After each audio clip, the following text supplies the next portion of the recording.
Samantala, kasunod po ng cabinet meeting ni President-elect Rodrigo Duterte sa Metro Manila kagabi, magkakaroon daw ng isa pang pulong ang susunod na gabinete.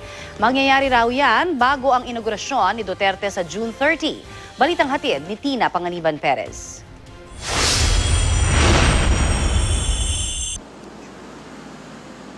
Alas 6:17 kagabi nang dumating ang convoy na ito sa PICC. Pinaniniwala ang convoy ito ni President-elect Rodrigo Duterte na pupulungin ang kanya mga itatalaga sa gabinete. Kauna-unahan nilang pulong ito sa labas ng Davao City matapos maproklama si Duterte. I think it's more practical to meet in Manila because a number of people are already here anyway.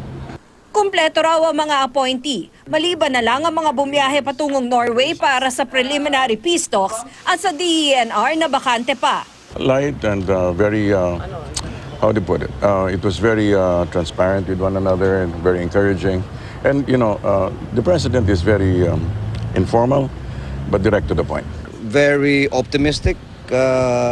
He was upbeat. Sir, may instructions po si Presidente sa inyo? Well, for us to do our job, very clear naman yung instructions niya.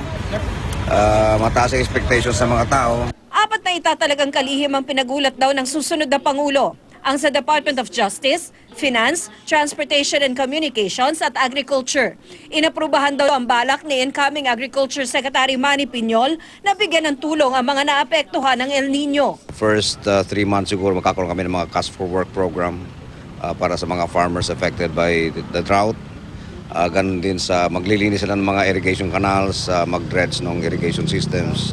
And then sa fisher folk, gagamitin namin sila sa paglilinis ng mga basura sa dagat para magkahanap buhay lang, magtatanim ng mga bakawan, and until such time that they're able to recover.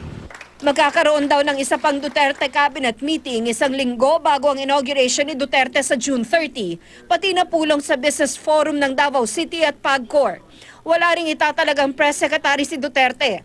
Si Abella na rin ang presidential spokesperson, kapalit ni Attorney Salvador Panelo.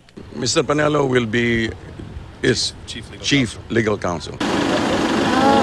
So it's no longer... Starting when, sir? As of this evening, I imagine. Apparently, it's been the plan since day one. That's why he said it was gonna happen. Yes, that's right, Tina. Isa sa mga kinokonsulta na ni Andanar kay Panelo ay ang pagsasapribado ng IBC-13 na bagamat inaprubahan ng Administrasyong Aquino ay di naman napirmahan ng kautusan. Baka raw kasi ituring itong midnight deal. Balak din ni Andanar na magtayo ng Crisis Communications Group. Tina Panganiban Perez, GMA News.